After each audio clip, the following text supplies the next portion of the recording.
2020. Of course, one senator has abstained from the vote. 52 have actually approved, and 12 have disapproved. Of course, there is a third reading coming up in the afternoon, and they will be just passing the clauses themselves. But as things stand, is that the BBI Amendment Bill 2020 is way on its way to becoming a referendum reality.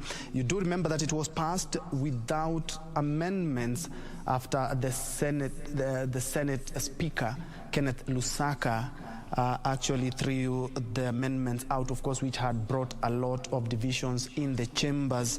It's now just a step away from being actualized as it did in Parliament last week. Of course, our reporter Kamche Menza is there, and she will be coming with all the latest of what has transpired in the first session this morning to this moment.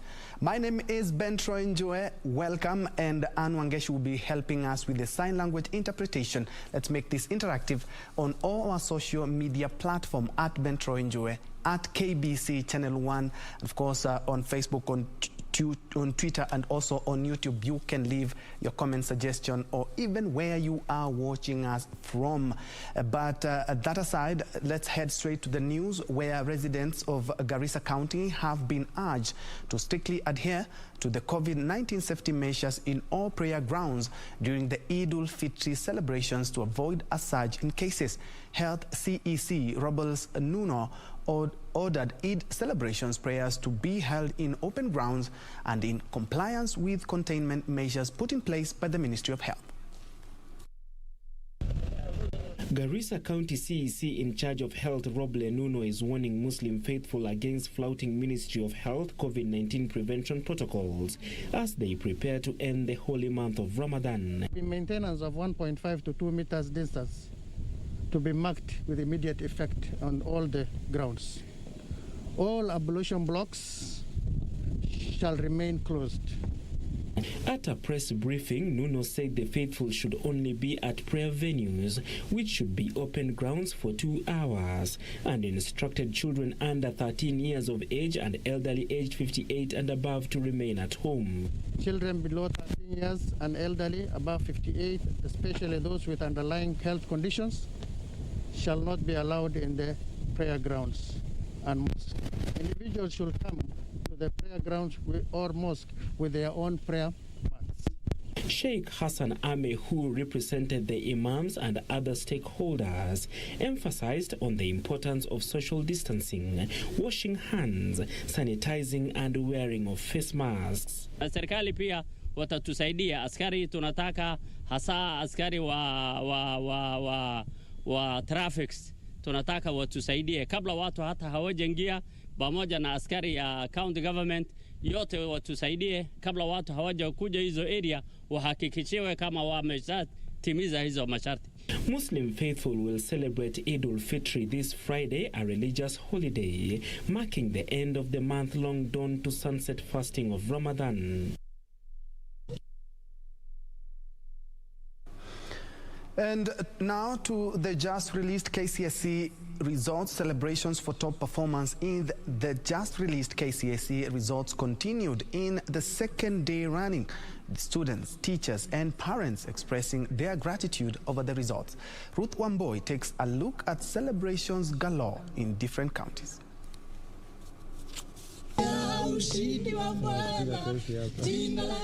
It was jubilations at Alliance High School as students and parents celebrated exemplary results in the KCSE 2020 released yesterday by Education Cabinet Secretary Professor George Magoha. Kimunya Dennis Washira, a student at Alliance High School, is celebrating his success being amongst the best under 16 students in the country with a straight A's. Tarajia kufanya vizuri hivi hata kama ilikuwa dream yangu kuitwa, na nafurahia leo nimesoma.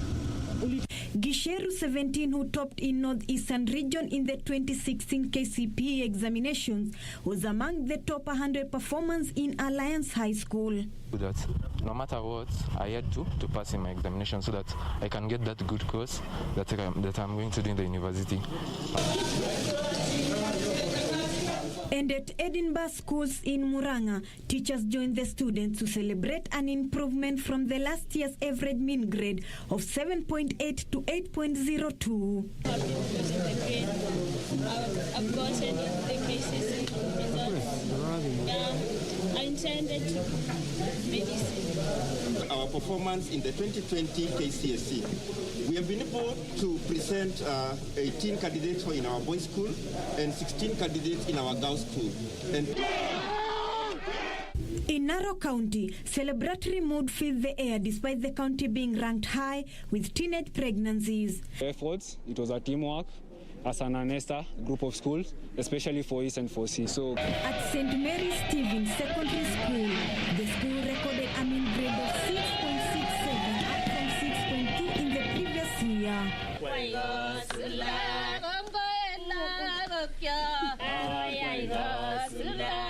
Elsewhere, celebrations in Kaplobotua village in the remote area of Soin Sigowet sub-county in Kericho County after 19-year-old Purity Chepkoech scored an A of 82 points in the just-released KCSE results. Chepkoech was among the few selected young Kenyan scientists who traveled to Nigeria for science competition. The secret behind my success was actually God. I put God before everything as I studied and also working smart and following all the advices that. And the Friends School Kamusinga had all to smile after the school got 13 A's and 81 A minuses. It's not a surprise to us because even when they were doing the KCSE, they were very committed, very disciplined. This year we want to work for 10.5. Meanwhile, parents, teachers and pupils of schools of Angel Sophia in Matu, Machakos County celebrated after Christine Danu scored B- in the KCSE 2020. Danu, a student from very poor background, could not hide her joy. Kwenda University ya Nairobi, nataka kusomea journalism na nawashukuru walimu wangu kwa kunifunza na kunipea mwongozo mzuri. Sio kuanguka. Kama wakufanya vizuri katika mtihani wa darasa la 8, wasikufe moyo, wajitie bidii, na kama mtoto anaonyesha tamaa ya kuendelea kusoma, mzazi asimfunje moyo.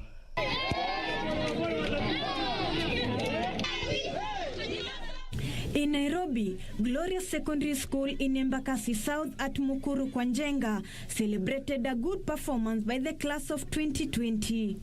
The school at the heart of a slum setting has managed to produce B's and C pluses despite the slum challenges. Our school is located in slums area, but I've been able to cope with the challenges because I've always been working hard in my studies and also praying. Ruth Wamboy for Channel 1 News. Again, congratulations to all the students who sat for their KCSE amidst all the challenges. Let's now focus on security matters, where police in Laikipia West have recovered 191 cattle that had been stolen by bandits in an ongoing security operation in the area. According to the multi-agency security team, residents who had lost their cattle are now free to visit Ngarua police station in Laikipia to identify their animals. The multi-agency security team from Laikipia and Baringo counties has been leading an operation to track down bandits terrorizing locals, warning that they will leave no stone unturned until all criminals are arrested.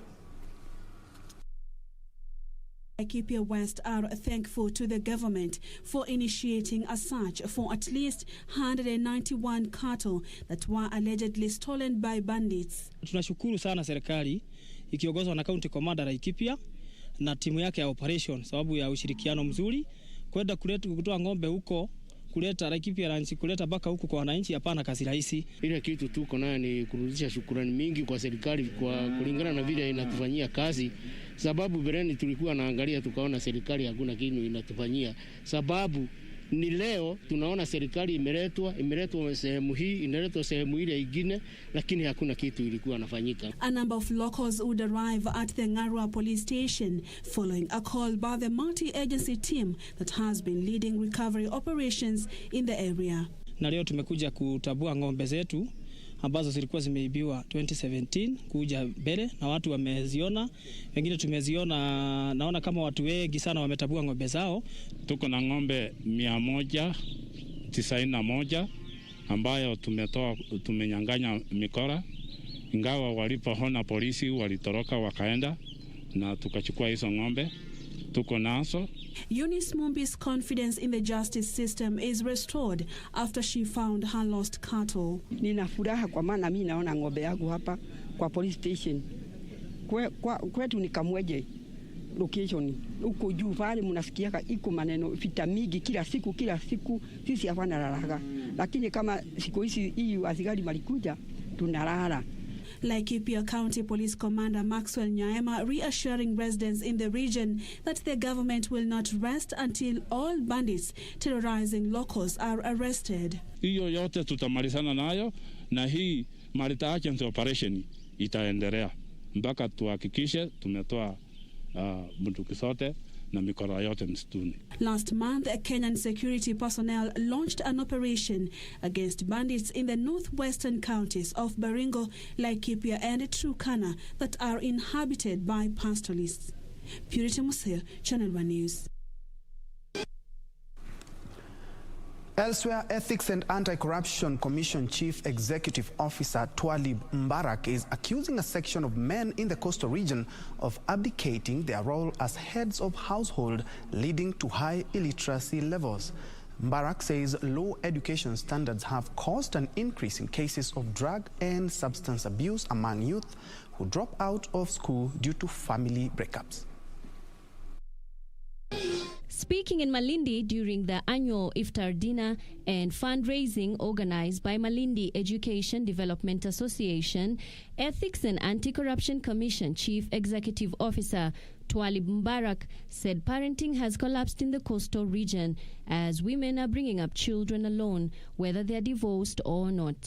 Sisi lazima tufanye bidii, watoto wetu wasome, na kama ni wasichana pia wasome. Hakuna kusema ati wasichana ni kungojea waolewe. Wanaume siku hizi ni waoga, hawataki kuoa. Kwa hivyo wasichana wasome, na tumeona wasichana ni madaktari siku hizi, ni accountant. Mbarak noted children who lack proper parental guidance at their formative stages are most likely to engage in social vices. Malezi ni muhimu sana. Lazima mtoto anaanzia akiwa na wazazi. Ikiwa wazazi nyinyi hamna ule mwelekeo, basi wanafunga kuharibika. 5 million shillings was raised during the forum, with leaders present including Kilifi Governor Amason Kingi and the Director of Public Prosecution Nurdin Haji, urging parents not to abdicate their responsibilities. Elimu ni muhimu. Na bila elimu, jamii ambayo haina elimu, hata nguvu zao kutetea hali yao inakuwa vigumu. At the end of the day, we are giving whatever we are giving today to improve the education of our county, the education of our country. For Channel 1 News, I'm Nisi Imano Okoth.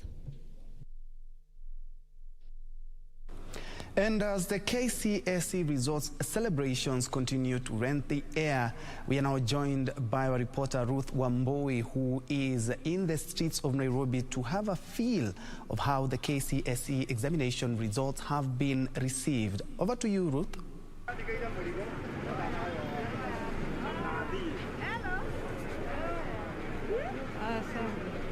Good evening, good afternoon, Ben Troy Njue, back from the broadcasting house. We are live here at tea room, whereby we are checking up on how back to school is ongoing here. And not much activity as since students went in the morning, and now there are just few who are stranded and it's starting to rain. Maybe I can speak to the chairman of 2NK Sacco to give us as of how the day has been. Supervisor. Good afternoon, sir. Good afternoon. Unaitwa nani? Kwa majina naitwa Harun Wairago. Mimi ndiye supervisor hapa Nairobi. Yeah. Unaweza tuambia back to school imekuwaje kuanzia asubuhi? Back to school leo haijatuumiza sana juu watoto hawakurudi wote. Na tulikuwa tu na shule kama 500 ambazo zilikuwa zinarudi leo. Yeah. Wanafunzi wamekuwa wengi masaa asubuhi ama ni vipi? Manake sasa hivi tunaona ni wachache sana. Walianza kufurika kuanzia saa 3 asubuhi. Na ndio sasa tukaonelea tuwapeleke shule kwanza, tuachane na wazazi. So mmekuwa tu leo mkibeba wanafunzi peke yake, mbebi watu wengine? Hatubebi hao abiria wengine. Tunawapea first priority sababu wanaweza chelewa kufika shule alafu wanarudishwa nyumbani. Yeah. Na sehemu mnawalipisha vipi? Kutoka hapa maybe kwenda Nakuru, kwenda Meru hivi. Tuseme kama ni kutoka hapa kwenda Nyeri huwa tunalipisha 500. 500 kawaida. Sasa kupeleka mpaka shule tunaongeza 100. Ndio wapelekwe mpaka mahali shule iko. Yeah. Na sasa ni changamoto gani wamekuwa wakiweza? Maanake tumejua sasa hivi na huu msimu wa corona tumekuwa pia na changamoto ya upande wa pesa. Wamekuwa wakiweza kulipa hiyo ama kufanyaje? Mnahurumia wana ya kutosha ama? Hiyo tumewahurumia kabisa. Yeah, tumewahurumia kabisa sababu kuongeza tu 100 ndio wapelekwe mpaka shule. Hiyo hata wazazi wenyewe wanafurahia. Yeah. Yeah. Ben Troy, it's raining here and I will take you back to studio. We will continue gathering information on back to school here and I will update our viewers in our subsequent bulletin. Back to you, Troy. Thank you, Ruth, from Accra Road, the tea room, the famous tea room terminus there, giving us actually a feel of the back to school and not on the KCSE results as I had earlier alluded to. Thank you so much, Ruth, for that. Of course, it doesn't seem so quite busy, but because yesterday, of course, a lot of students also had a chance to go back to school and others are going back to school tomorrow. Thank you so much for keeping me company. John Mjema, locked from Kilifi County, mtaa wa Basi. Shukran. Samson Nyandoro, watching from Migori, praying for all pupils and students as they meet others after the long holiday. Thank you. Naxon Okuto, watching from Migori, thank you. Just keep them coming. Let's first have our first break. We'll be right back with more news.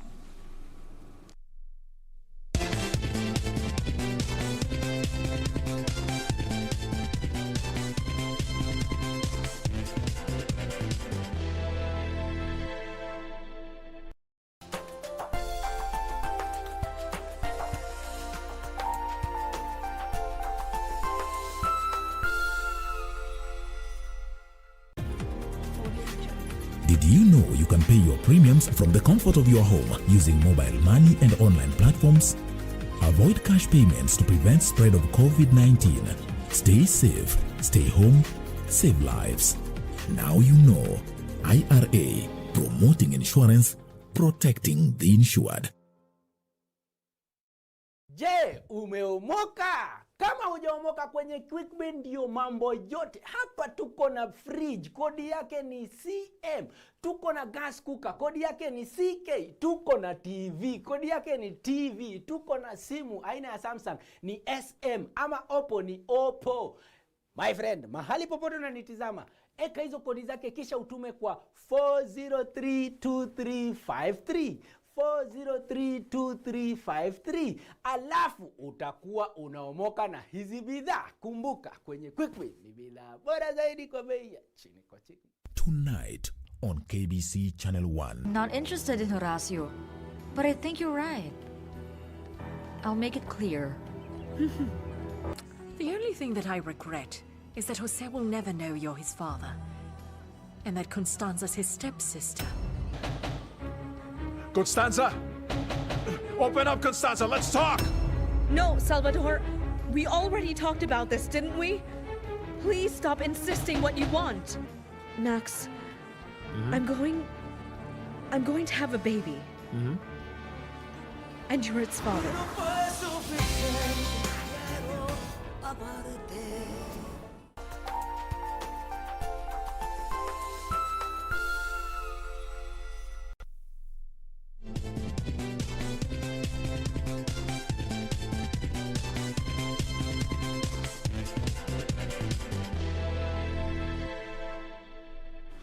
Welcome back and thanks for keeping it Channel 1. Moving on to more news, 5 people have sustained injuries after a bus they were traveling in was involved in a road accident along BARAGOI Maralal Road.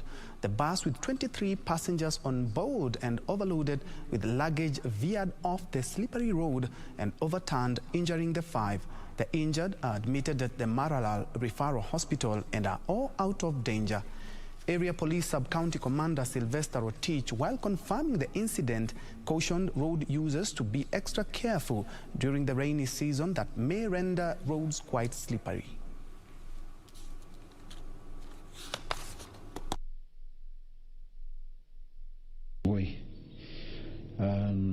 Wakati alifika sehemu moja anaitwa Boro, alianguka kwa mtaro.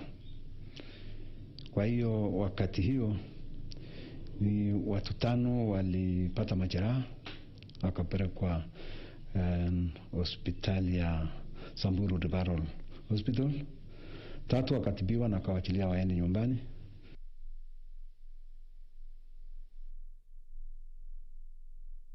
And still on matters, transport was halted or paralyzed along the Nyahururu-Kinamba Road after heavy downpour rendered a section of the road impassable, causing panic among motorists. Stranded passengers on Gatirima Road were forced to either wait for the rains to subside or use alternative routes. The downpour littered the road with stones and logs that made it difficult for motorists to maneuver, causing panic among residents living on the lower parts of Lariak Forest. They are calling on the government to build a drainage system that will help prevent rainwater from flooding the roads. Kwa sababu hakuna drainage, inaenda tu ina overflow everywhere. Kwa hivyo tungeomba drainage itengenezwe hapa ndio tuweze kufuka. Na hii mvua leo imenyesha mvua kubwa sana na imebeba hata mashamba ya watu, imebeba mchanga. Kwa hivyo zile mbegu zilikuwa zimepandwa zote zimebebwa, na hata ni hatari kwa wale watu wanakaa huko chini. Hata unajua hii mvua hata haijaenda siku nyingi, ni kama siku ya 4 hivi leo, na imenyesha mvua kubwa sana leo. Na ni sehemu tu mahali huko ya juu, naona mahali maji inatoka. Kwa hivyo watu hapa chini wamekutiliwa tu na maji.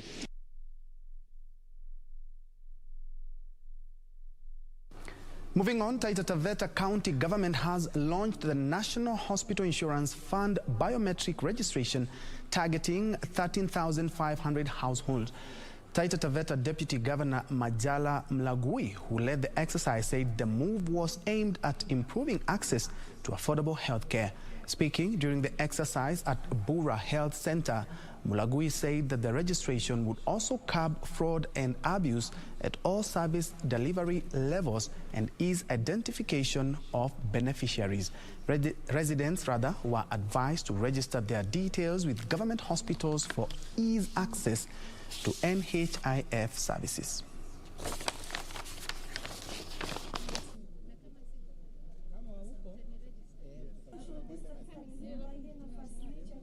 Huu mradi wa NHIF unakuja kupunguza hizo gharama. Mradi huu wa NHIF utakuwa ni ushirikiano kati ya county government pamoja na serikali ya kitaifa. We pay money back, we pay Bura to improve the facility to serve you better. Lakini kwa wale ambao wanajilipia 6,000 per year sounds a lot. Let's look at it per month. It's only 500 shillings per month. So let's try and pay for ourselves as well.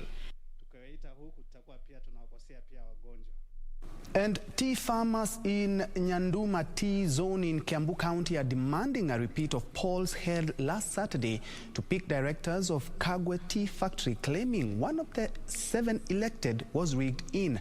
The farmers who held demonstrations at Kagwe Tea Factory said they are reading mischief as the director who was picked to represent Nyanduma Zone is yet to be awarded a certificate. Ya kwenye ofisi na sisi wa kumlima tumeamua kukosa kuchuna chai mpaka candidate wetu awe confirmed. Munya na ofisi yake atutumie officers wenye watasimamia elections ndio ikuwe free and fair, kwa sababu vile ilifanywa we don't have any faith na hiyo election yenye ilifanywa. Wame make sure wale watu wanachaguliwa kwa factories, wanachagua watu wao, ndo wakude bado waunde ile kitu bado tumeishi nao kwa hiyo miaka yote. So hatuna imani na hao watu, kwa sababu hiyo cartel imeenda ikijiunda, make sure kwa kila factory wamechagua ule mtu wanataka, and then huyo mtu ndo watakuwa wakitumia kama pamoja kuiba pesa ya wakulima. And at least 200 residents who were left homeless last Friday after an alleged forceful eviction from a disputed land at Mwamdudu, Kasemeni ward in Kinango sub-county, now want action taken against the private developers claiming to own the 500-acre piece of land. The affected locals, who say for the last few days they have been forced to sleep out in the cold, claim the private developer has colluded with top government officials to grab their ancestral land. Salama Kenga, a single mother, spent her night seated inside this desolate structure with her children, including an infant. Mimi nilizaa juzi ya Alhamisi. Nikatoka hospitali mida kama ya saa 12, nikaletwa nyumbani. Saa 6 usiku tukagongewa na maofisa wa JSU, tukaambiwa tutoke, nyumba zinatakana kuvunjwa. Sikuwahi kusave kitu chochote, nilikuwa nakimbilia tu maisha ya watoto wangu watatu. She is among 200 residents rendered homeless after a forceful eviction from a disputed land at Mwamdudu, Kasemeni ward in Kinango sub-county. Hii shamba imeuzwa bilioni 1. Iwe compensation ya SGR na mradi wa SGR tayari umeisha. Kwa hiyo hii ni one of their plans, schemes kuchukua mali ya wananchi. Directors ni Wahindi ambao kuwa wanatumiwa na serikali. The locals claiming about 8 land cruisers and 2 lorries drove by the area past midnight, demolishing their houses. Little was recovered in the abrupt demolition exercise. Sisi ni wanadamu, tuna watoto, mifugo imekufa, imekuja laliwa na mawe, kila kitu, hakuna kitu tumeokoa kwa sababu watu waliingia saa 6 usiku na tulikuwa hatuna formation yoyote. They point an accusing finger to a government official said to have claimed ownership of the land they call their own, calling for the president's intervention. Na sisi tuna imani na yeye kwa sababu tulimchagua kama rais wetu, mtetezi wa wanyonge na mtetezi wa haki za Mkenya ama raia wa kawaida. Ninaomba serikali tusaidie. Hatuna makazi ya kukaa na hatujui tuende wapi. Kilio chetu ni kusaidika na watoto. Mvua itakuwa yetu, jua litakuwa letu. Sisi tuko hapa nje na tutalala nje na tutaendelea kuishi nje. Among the destroyed structures are the Mwamdudu Secondary School, a dispensary, a children orphanage and houses. Purity Museo, Channel 1 News. Now listen to this. Diagnosed with an imminent kidney failure 3 years ago, Immaculate Mombi Kimani, then aged 28 years, was distressed and devastated, but soon found strength in prayer and her faith. As she followed her doctor's prescription, faith and prayer became her pillar of strength, gathering numerous prayer pieces from scriptures, and today, her prayer book was launched by no less a personality than Bishop David Kamau of Catholic Archdiocese of Nairobi at the Holy Family Minor Basilica. In launching the book, Bishop Kamau urged youths to spend their time in pursuit of fruitful and productive endeavors that would not only benefit them but also the wider society, and commended Ms. Kimani for using her time and know-how to come up with the book. The 69-page book focuses on transformative prayers for the family, prayers for breaking substances, bondage, and addiction, among others.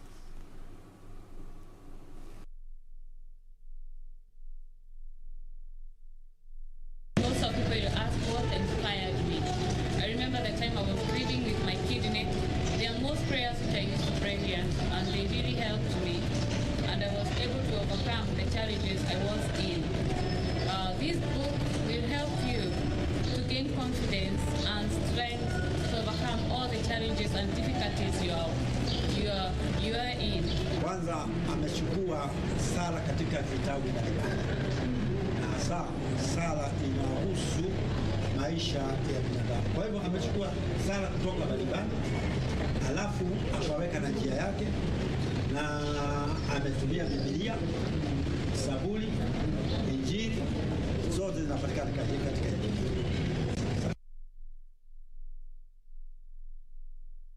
Congratulations to Immaculate Mombi.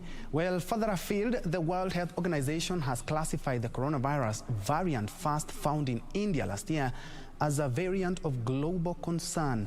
They say it easily spreads more than other variants and requires further study. The COVID-19 variant in India has already spread to more than 30 countries according to the World Health Organization. 3 other variants with the same designation have been found in the UK, South Africa and Brazil. However, the variant is being studied to establish whether it is responsible for the deadly surge in infections in India, which is currently overwhelming hospitals and crematoriums.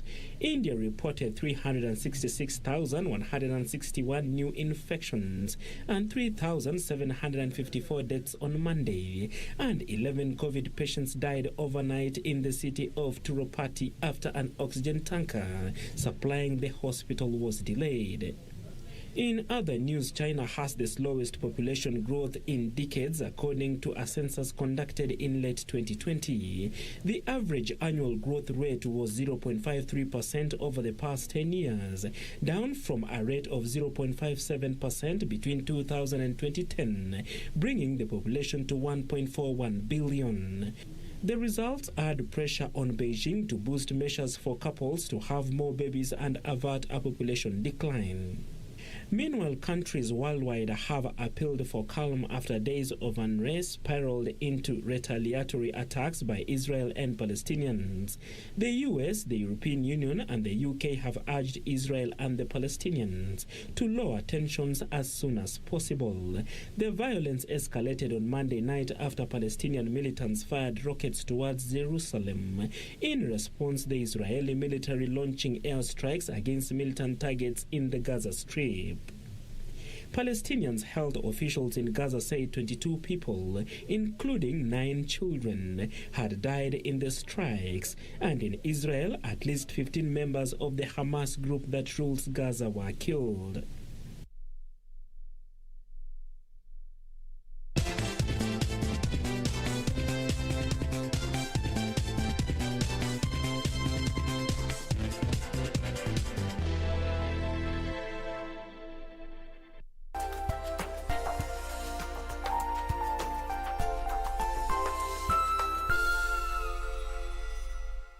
Je, umeomoka? Kama hujaomoka kwenye QuickBin ndio mambo yote. Hapa tuko na fridge, kodi yake ni CM. Tuko na gas cooker, kodi yake ni CK. Tuko na TV, kodi yake ni TV. Tuko na simu aina ya Samsung ni SM, ama Oppo ni Oppo. My friend, mahali popote unanitizama, eka hizo kodi zake kisha utume kwa 4032353. 4032353, alafu utakuwa unaomoka na hizi bidhaa. Kumbuka, kwenye QuickBin ni bidhaa bora zaidi kwa bei ya chini kwa chini. Siku moja mosquito ilipata ujauzito, ikazaa mtoto. Sasa hiyo mama ya mosquito ikatuma mtoto mosquito iende ikapige doria iwache kukaa kwa nyumba. Sasa hii mtoto mosquito ikaenda ikarudi. Hii mtoto mosquito ikaambia mama yake, mama, mimi nimeenda kila mahali watu wanapigia mimi makofi, watu wamefurahiana na mimi sana. Mama, hii mosquito ikaambia mtoto yake, hao wapigi wewe makofi eti wanafurahia wewe. Hiyo walikuwa wanataka kuua wewe. Ili kupata skiza tune hiyo ya mosquito, bonyeza *811 *967#. Bonyeza *811 *967#.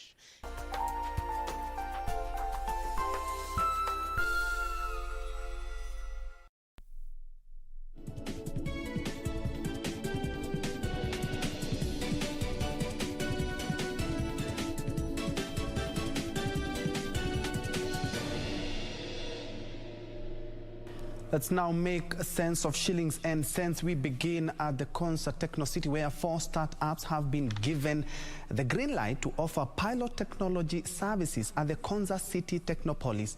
ICT Cabinet Secretary Joe Musharu says this is part of an initiative aimed at giving local startups a ready market for their innovations by promoting adoption of local ICT solutions. 3 local and an Israeli ICT startups will provide smart solutions to an estimated 30,000 residents of Konza City Technopolis. The 4 startups have secured an opportunity to pilot the innovations at the Konza City Technopolis in a bidding competition that attracted 99 applicants.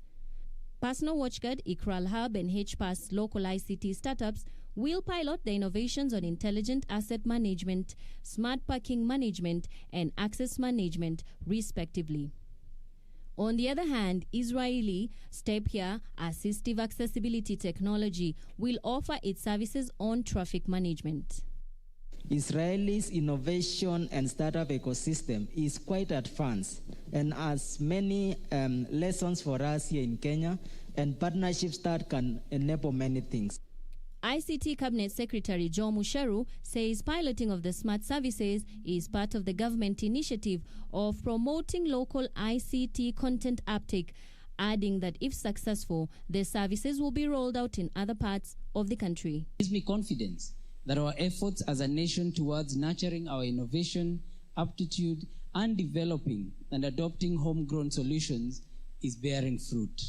Kenya has been encouraged to strengthen ICT global collaboration ventures to secure funding for ICT startups. Working on these together, coming with different ideas, creates this synergy, a synergy that is very crucial to the success of this smart city, the first smart city in Kenya. The development just weeks after the Kenyan and Korean government signed a contract worth 9.4 billion shillings for construction of the Kenya Advanced Institute of Science and Technology at Konza City.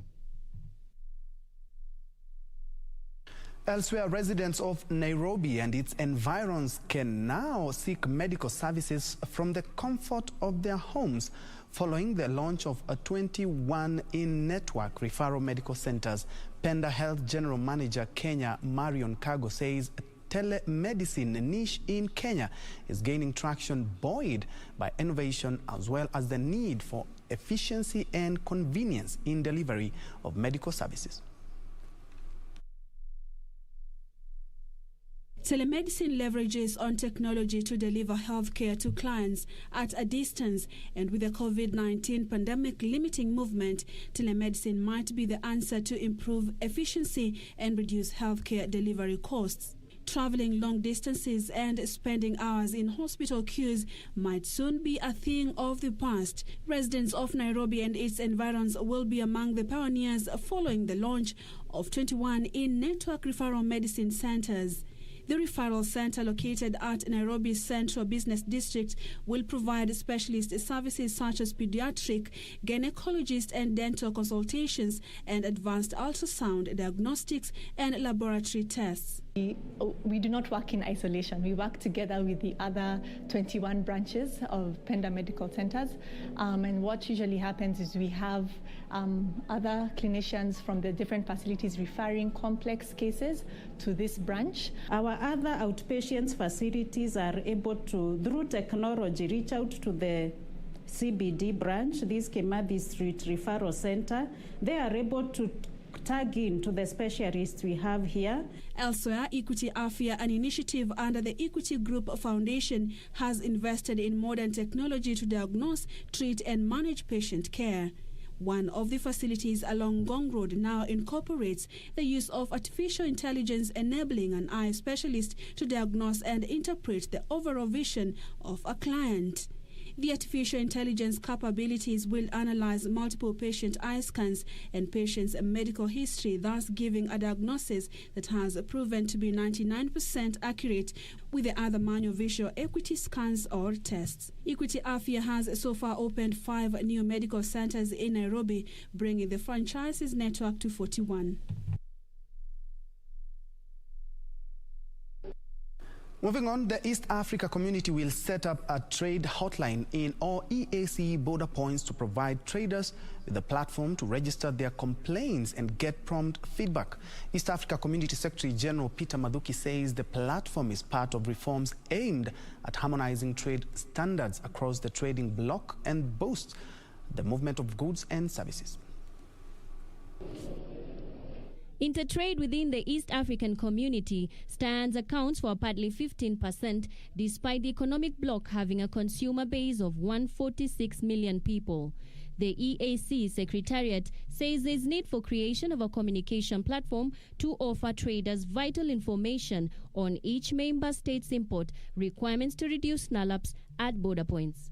East African Community Secretary General Peter Mathuki says the soon-to-be-launched trade hotline is part of harmonizing cross-border tariffs strategy to help traders get crucial information on region's trade standards in real time.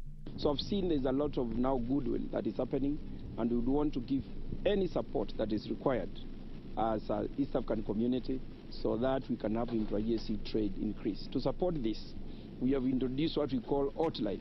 This as the volume of maize imports into Kenya from Tanzania has increased in recent days after the Kenyan government relaxed some import requirements. Toka siku ya jana, bidhaa zikiwemo mahindi kutoka Tanzania ambayo yalikuwa yamezuiwa siku za nyuma, sasa hivi yamekuanza kuingia bila vikwazo vyovyote, na maelekezo ambayo wametupa watendaji wa kituo hichi cha Namanga ni kwamba vile vikwazo vilivyokuwepo vimeondolewa. Kufikia sasa mahindi imeanza kuingia Kenya kwa wingi. Kwa hivyo tutafanya kazi, tutashirikiana na wenzetu wa Tanzania tuone kama kazi inaenda vizuri. The EAC Secretariat has earmarked reduction of paperwork at the border points to reduce smuggling of goods into the trading bloc. And so what is happening, there's a lot of now illegal movements using illegal border points because of these aspects. So we have requested the border management to come up with a structure, a system to support the small-scale traders so that they don't start doing or using illegal, movements along the border. They use the official border point, and they are supported to make sure that they have their goods moving. And a little more than 6 months after Boeing 737 MAX was cleared to fly again by U.S. regulators, the aircraft finds itself under intense scrutiny once again. The discovery of a potentially electrical fault last month led to the renewed grounding of more than 100 airplanes belonging to 24 airlines around the world. Here are the details of these and other stories making headlines across the globe. Deliveries of many more new Boeing 737 MAX aircraft have been suspended. Boeing and the U.S. regulator, the Federal Aviation Administration, say they are working closely to address the issue, but the affair has given new energy to critics who claim the 737 MAX was allowed back into service prematurely and that issues which could have contributed to 2 fatal crashes have not been fully analyzed or addressed. According to Boeing and the FAA, the problem first became apparent during testing of a newly manufactured 737 MAX 8, which had yet to be delivered to its owner. It was found that electrical power systems on the aircraft were not working correctly. The fault was traced to poor electrical bonding. Meanwhile, the biggest U.S. gasoline pipeline will not resume full operations for several more days due to a ransomware cyber attack blamed on a shadowy criminal network called DarkSide.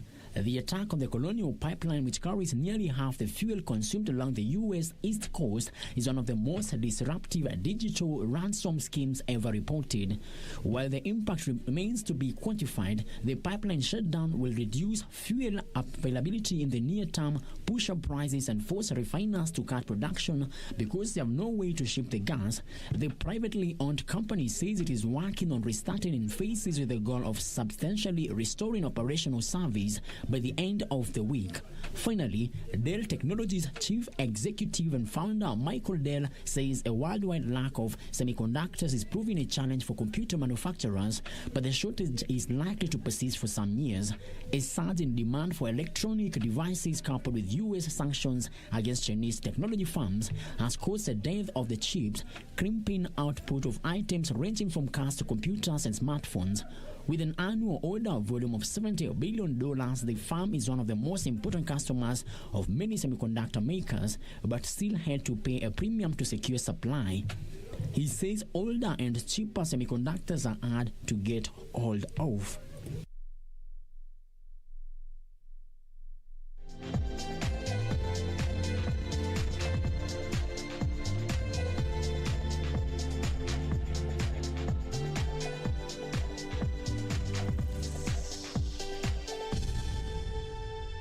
In sports, Washington Wizards point guard Russell Westbrook broke Oscar Robertson's NBA record for the most career triple-doubles in his size defeat by the Atlanta Hawks last night. Westbrook reached double digits in rebounds, points and assists for the 182nd time in his career. The 32-year-old finished the night with 28 points, 13 rebounds and 21 assists. However, Westbrook missed a possible game-winning buzzer beater as the Wizards lost 125 to 120.